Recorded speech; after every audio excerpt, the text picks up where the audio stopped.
What a wonderful day. What a wonderful day.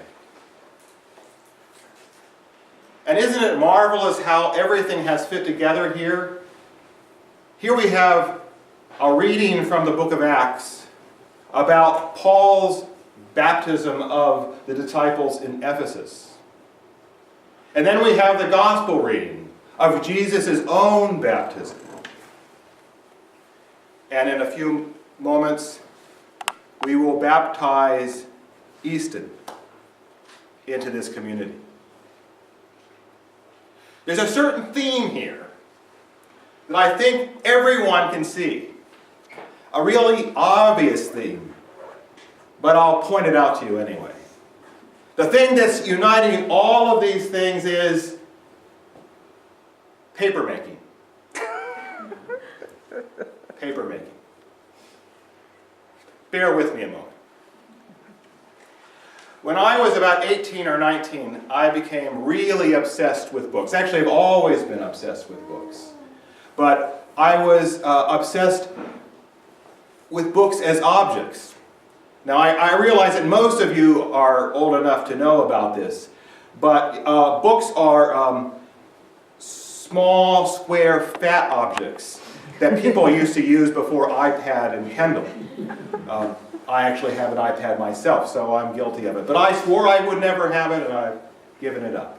But I loved books so much that I became really obsessed with them as objects too, to a point where I actually bought a printing press, a huge old cast iron press, got type, learned how to set type, learned about ink, printed my own book, but it didn't stop there. I also became fascinated with how books are put together, how they're stitched, things that signatures, how they're bound together. But it didn't stop there.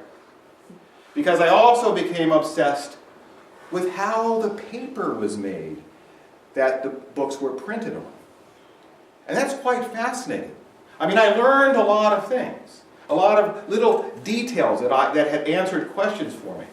For example, I had read in Charles Dickens, in a book, that about something called rag pickers. Now, that kind of came and went. I had no idea what a rag picker was. It turns out that rag pickers in Dickens' time were kind of like the homeless people are today who go around reclaiming bottles from the edge of the streets for the small deposit they get. In those days, the rag pickers were the poorest of the poor. They were the ones who lived off of these fragments of fabric that no one else could use. And, you have to realize that in this time, everything was used. By the time a piece of cloth was considered a rag, it was pretty gone. But so they would scrounge these from the street, or they would go to people's homes and ask if they had any rags that they were about to discard. These were hardly anything left. But the thing was, they would gather these together, take them to a place where they would get a small amount per pound for all the rags. The rags were then pounded with huge, many-ton hammers to the point where all the fiber was broken up into just the tiniest, minuscule bit of fabric. This was added to water into huge bins it was called a slurry. Water plus these fragments of cloth that were then sent down through a mesh, very tight wire mesh, so that all the water would run off. And what was left was only this even layer of fabric, which was then pressed with great pressure. And when it dried, you had paper. Eventually, what happened was the cloth gave way to a cheaper means, and they discovered that they could use wood fragments for this, if you break it down the same way. But cloth, it continues to be used, and to this day, the best paper is made either of cotton or, even better still, of linen. The thing is, for the really best paper, what the makers would do is lay with a wire across the mesh, would form a little pattern that would be the sign of their maker. the sign of the person who made the paper. So that when the paper was pressed down and down, that image was pressed right into the fabric. It became part of the paper. It wasn't extra. It wasn't like print. It was part of the paper.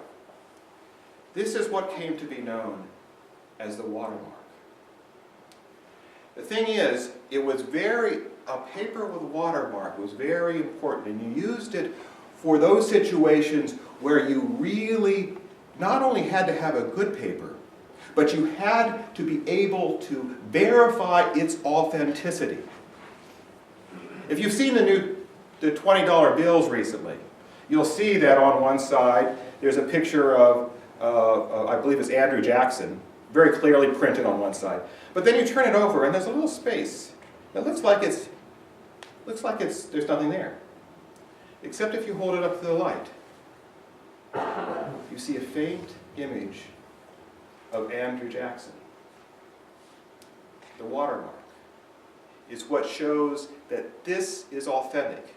Because although it's possible to counterfeit the image of Andrew Jackson, it's virtually impossible to counterfeit a watermark. A watermark shows who its maker is. That's the connection. We are here to baptize Easton, not because he needs to be changed, but because he, like every single one of us, like every human being who was born with a watermark. He was born with the image of God imprinted on his soul, within his very fiber, just like that paper. The God who knit him together in his mother's womb, to use the image from Psalm 139, reached inside and printed God's mark upon him. And that was there from the moment he was born. The thing is, if anyone who does not know that that mark is there,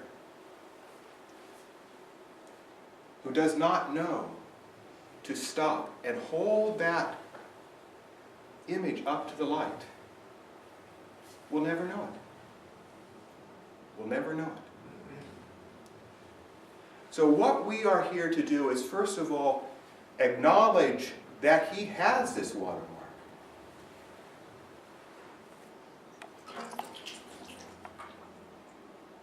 And second, commit as a group that we will teach him how to hold that image up to the light, which is Christ. So he will see it always and be able to show it to others.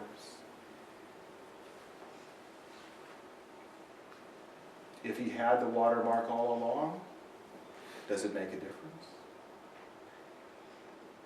You bet it does. You bet it does. Because the fact is, just as I said, every human being is born with that watermark. And yet all you have to do is look out into the world and see all the people who don't know that and how they are acting. How they are acting because they don't know that they carry the goodness of God within them. So to know that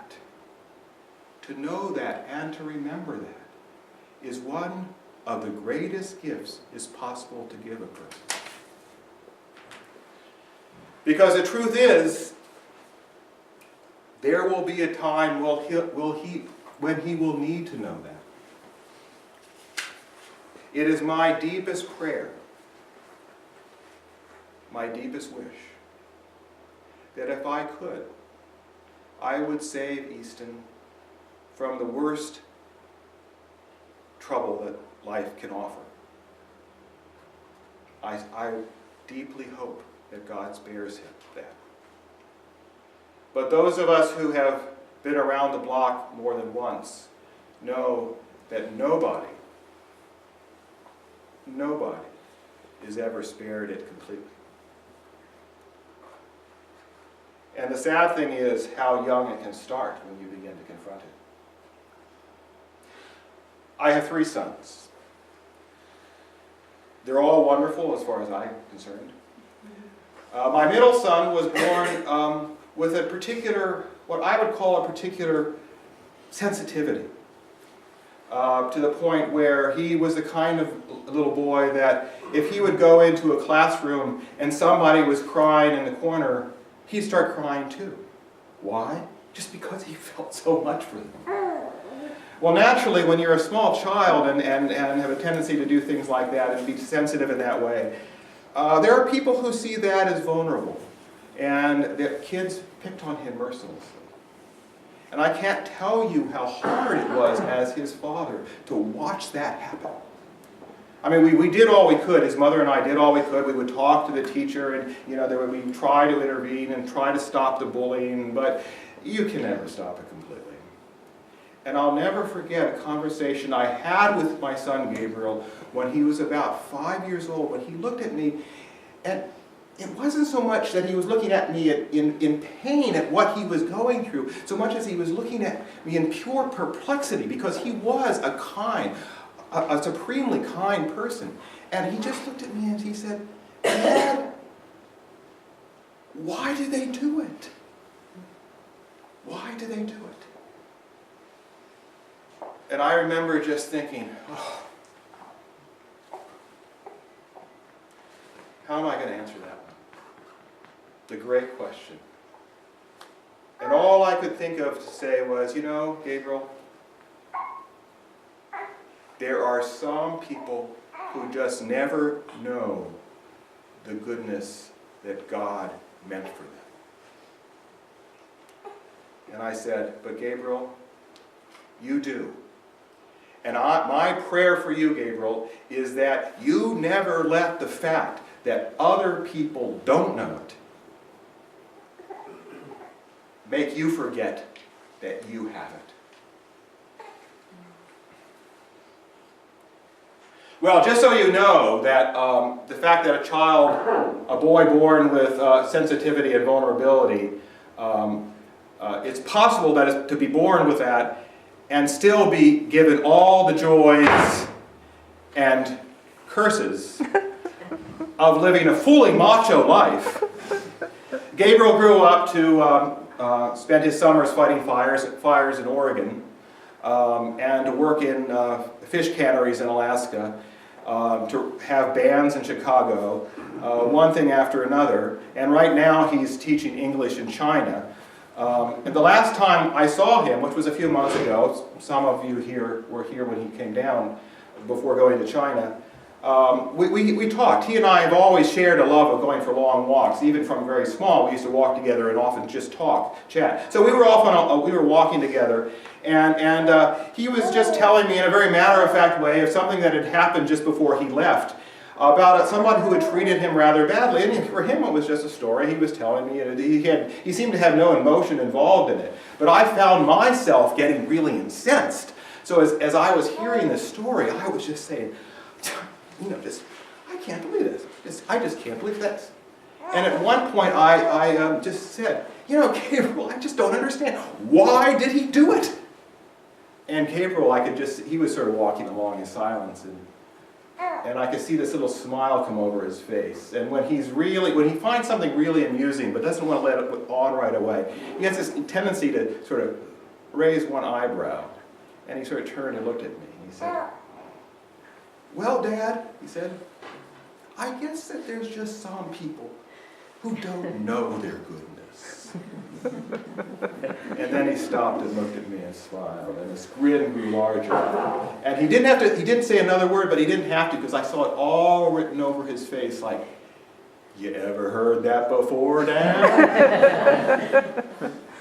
And I said, I just bent my head and shook my head and laughed and looked at him, and I said, Gabriel, I am so glad that you have never let the fact that some people don't know their goodness prevent you from knowing yours. And he just rolled his eyes and he said, "Oh, I have my days, Dad. I have my days." And I just laughed too and said, "Well, I guess we all do, don't we?" So does it make a difference? Yes. This is, with no exaggeration, the greatest gift we can give Easter. And let me be very clear what that gift is. It has two parts. It is, first of all, that each one of us is committing to love Easton with all the love that we are capable of giving and that we have an opportunity to give, and to let him know that. That's number one. But the second part is almost as important and is really in many ways inseparable from that. Because the second part is that each one of us is committing to let him know that he was born with God's watermark. And to teach him how to hold that watermark up to the light of Christ so that he can see it for himself and so that he can make it visible for everyone else to see it too. This truly is a wonderful day.